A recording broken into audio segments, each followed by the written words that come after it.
Junior resident doctor তারা কর্মবিরতিতে আছি এবং অবস্থান বিক্ষোভ আমাদের যাদের যাদের ডিউটি আমরা সেখানে সবাই এই মঞ্চে উপস্থিত থেকে আমরা তার প্রতিবাদ জানাচ্ছি যে এইভাবে যে চলছে দুটো দাবি আমাদের। একটা হচ্ছে যে সুপ্রিম কোর্টে হিয়ারিং কেন বারবার পিছিয়ে দেওয়া হচ্ছে, যেখানে 40,000 MDMS গ্র্যাজুয়েট পোস্ট গ্র্যাজুয়েট মানে কোর্সে ভর্তি হওয়ার মতো যারা পরীক্ষায় পাশ করে গেছে, মানে যে আমাদের প্রবেশিকা পরীক্ষাটা সেটা তারা উত্তীর্ণ হয়ে গেছে, কিন্তু তাদেরকে কেন ভর্তির প্রক্রিয়াটা শুরু করছে না। তো 40,000 ডাক্তার ল্যাক করে আমরা অলরেডি চলছি, সেখানে সেই প্রসিডিওরটায় কেন ডিলে করা হচ্ছে সেটা ফাস্ট ট্র্যাক করা হোক, এটা প্রথম আমাদের দাবি। দ্বিতীয় দাবিটা হচ্ছে যে সেইটা নিয়ে যখন দাবি জানাচ্ছি সেই অবস্থায় দিল্লিতে কেন ডাক্তারদের উপর ওই লাঠিচার্জ এবং তাদের 45টা FIR তাদের এগেনস্টে হয়েছে। এই দুটো আমাদের মূল দাবি, যে সেই FIRগুলো তুলতে হবে, দিল্লি পুলিশকে ক্ষমা চাইতে হবে, আর সুপ্রিম কোর্টের ব্যাপারটা ফাস্ট ট্র্যাক হোক। মানে এটা এর আগে আমরা অনেকবার দেখেছি, অনেক তুচ্ছ কারণে দেশে সুপ্রিম কোর্টে কিন্তু ফাস্ট ট্র্যাক শুনানি হয়েছে, আর সেখানে যেখানে এত বড় একটা লার্জ নাম্বার সাধারণ মানুষের পরিষেবা, ভারতবর্ষে নার্সিংহোমে যে কটা মানুষ যায় তার চেয়ে অনেক বেশি মানুষ কিন্তু হাসপাতালে চিকিৎসা করে, সেই চিকিৎসাটা কেন আমরা ইমপ্রুভ করার অপশান থাকতেও আমরা কেন সেটা করছি না। আমাদের দেখুন লাস্ট পরীক্ষা হলো 2020 সালে জানুয়ারির 6 তারিখে, তারপরে সবাই ভর্তি হলো 6 মাসের বিভিন্ন কাউন্সিলিং প্রসিডিওর, সমস্ত কিছু কোভিড ওয়েভ এইসব কমব্যাট করে আমরা সবাই ভর্তি হলাম। নেক্সট হিয়ারিং পিছিয়ে এক তো পরীক্ষা পেছালো, এপ্রিলে ডেট দিল, তারপরে সেপ্টেম্বরে হয়ে পরীক্ষাটা হলো, 2 সপ্তাহের মধ্যে রেজাল্ট দিয়ে দিল পরীক্ষাটা। এবার হিয়ারিংয়ের জন্য এই ভর্তি প্রক্রিয়া পেছাতে 2022-এর জানুয়ারির 6 তারিখে হিয়ারিং, মানে 2 বছর। আর সেখানে যেখানে 2021-এর জানুয়ারির 6 একটা পরীক্ষা হয়ে যাওয়ার কথা ছিল, সেখানে কিনা আমাদের ভর্তির প্রক্রিয়া শুরু হবে কি হবে না সেটা নিয়ে হিয়ারিং হচ্ছে 22 জানুয়ারির 6। তো এভাবে এতটা ল্যাক 2 বছর ধরে মানে 1/3 ডাক্তার কম থাকা, এটা একটা স্বাস্থ্য ব্যবস্থার জন্য যথেষ্ট ক্ষতিকর ব্যাপার। আর এবারে থার্ড ওয়েভ আসছে ওমিক্রন, আমরা অলরেডি সবাই কোভিডের 2বার 3বার আর অ্যাটলিস্ট 95% ডাক্তার একবার করে তো আক্রান্ত হয়েছি। শর্টেজ হবে থার্ড ওয়েভে, তার আগে আমরা চাইছি যে ডাক্তাররা অ্যাডমিশনটা নিক এবং এই প্রসিডিওরটা শুরু হয়ে যাক, যাতে আমরা আরও ভালোভাবে স্বাস্থ্য ব্যবস্থাটা চালাতে পারি। এবং এটা নিয়ে আমরা তো আজকে বসেছি, এটা আমাদের অ্যাডমিনিস্ট্রেটিভ থেকে আরও আগে বলা উচিত ছিল, সেটা যেহেতু এতদিনে হয়নি সেই কারণে আজকে আমাদের সেটা বলতে হচ্ছে এভাবে বসে।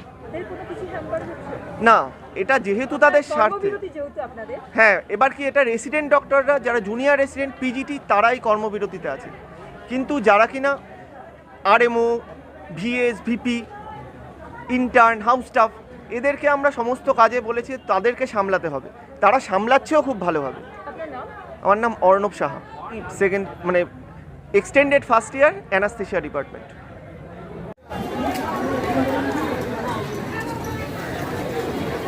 यहाँ पे हम जो प्रोटेस्ट कर रहे हैं, यहाँ पे बैठे हैं, उसका जो मेन जो मोटो हम लोग का है वो एक ही है कि नीट PG काउंसलिंग जो बहुत काफ़ी दिनों से डिलेड हो रहा है वो जितनी जल्दी हो सके वो हो। इस एक रीज़न की वजह से हम लोग पहले यहाँ पे प्रोटेस्ट कर रहे हैं। दूसरा और भी एक चीज़ है कि जो एक पीसफुल रैली हो रहा था दिल्ली में, वहाँ पे भी जाके जिस तरह से पुलिस ने डॉक्टर्स लोग के साथ एक मतलब बुरा बिहेव जो उन्होंने किया, उसके प्रोटेस्ट के मतलब उसको भी हम प्रोटेस्ट कर रहे हैं यहाँ पे। तो हम लोग अभी सीज वर्क कर रहे हैं एक्चुअली, जो GR लोग हम यहाँ पे हैं, जूनियर रेसिडेंट जितने भी हम लोग यहाँ पे हैं PGTs, तो हम यहाँ पे सीज वर्क कर रहे हैं to show our protest against this.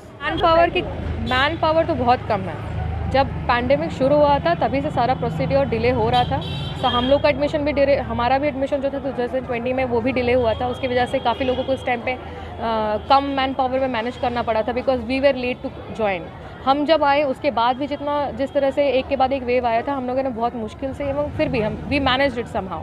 लेकिन जो एग्ज़ाम पिछले मतलब इस 2021 में जनवरी में होना चाहिए था, दैट गॉट डिलेड एंड वो अभी जाके लास्ट में सितंबर में जाके हुआ, जिसका रिजल्ट 29 तक आने के बावजूद भी काउंसलिंग अभी तक स्टार्ट नहीं हुई है।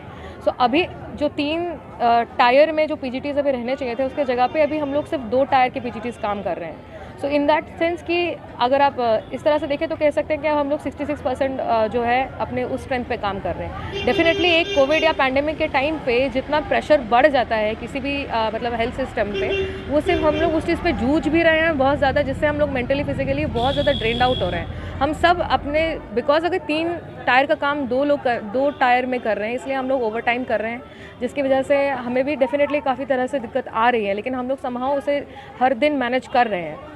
लेकिन द थिंग इज़ कि इस तरह से इग्नोर जो हमें किया जा रहा है दिस हेल्थ केयर सिस्टम को, जहाँ पे ऑलरेडी जो लोग क्वालिफाई कर चुके हैं 40,000 से ज़्यादा MDMS के जो है डॉक्टर्स जो अभी ज्वाइन कर सकते हैं, ये रहने के बावजूद भी पीजी काउंसलिंग डिले करने की वजह से वो लोग नहीं आ पा रहे हैं। ऐसा है नहीं कि वो लोग आ नहीं सकते, द थिंग इज़ कि डिले होने की वजह से वो लोग नहीं आ रहे हैं। सो जो जितनी जल्दी ये काउंसलिंग होगा उतनी जल्दी ये नंबर फिल होगा और उतना जल्दी हम लोग ज़्यादा प्रिपेयर्ड रह पाएंगे कि ओमिक्रॉन का अगर वेव आए तो हम उससे अच्छी तरह से मुकाबला कर सकें और पेशेंट केयर हम लोग बेटर दे सकें। कहाँ जा रहा है, यही तो प्रॉब्लम है कि डेट तो चेंज कर रहे हैं ना ये बार बार, कि 2 बार ऑलरेडी हम लोग को डेट शिफ्ट कर चुके हैं हमारे लिए। जनवरी 6 में डेट दिया गया है, लेकिन ये तो श्योरिटी नहीं है कि उस दिन वर्डिक्ट मिल जाएगा। तो हम लोग नहीं चाहते कि दोबारा से इस चीज़ को पीछे किया जाए। जो जनवरी 6 लास्ट एग्ज़ाम हुआ था हमारा, उसके बाद ये बीच में कोई ईयर आया ही नहीं है। सो इसी चीज़ का तो प्रॉब्लम है। 2 साल मतलब जनवरी 6 2020 में एग्ज़ाम होके उसके पीजीटीज़ आए हुए हैं, उसके बाद का कोई पीजीटी है ही नहीं, और आज 2022 में जाके जनवरी 6 में बोला जा रहा है कि वर्डिक्ट दिया जाएगा, जो भी श्योर नहीं है कि उसका पीजी काउंसलिंग का क्या निकलेगा कि नहीं, या हमें फिर से डेट दिया जाएगा। तो हम चाहते नहीं कि दोबारा से वो सिचुएशन हो, इसीलिए हम ये प्रोटेस्ट कर रहे हैं। आपका ये प्रोटेस्ट कितने दिनों तक चलने वाली है? क्योंकि अभी तक फ़िलहाल जो है ये पैन इंडिया मूवमेंट है, हमारा हर दिन डिस्कशन चलता है, हम लोग गूगल मीट पे बात करते हैं कि नेक्स्ट डे हम लोग किस तरह से आगे प्रोसीड करेंगे। तो उस हिसाब से अभी तक जितना हम है कि हम लोग ये प्रोटेस्ट जो है अभी 6 तक ही चलाएंगे, तब तक जाके मतलब जब तक हमें ये वर्डिक्ट नहीं मिले। अगर उस दिन क्या होगा उस हिसाब से उसके आगे बात किया जाएगा। कितने लोग अब तक यहाँ पर बैठे हुए हैं? जितने भी हैं हम लोग, जितने फर्स्ट ईयर JR लोग हैं सब यहाँ पे आ रहे हैं। हम लोग 160 अराउंड है, 160 to 167। Tania Nayak, gynae ops.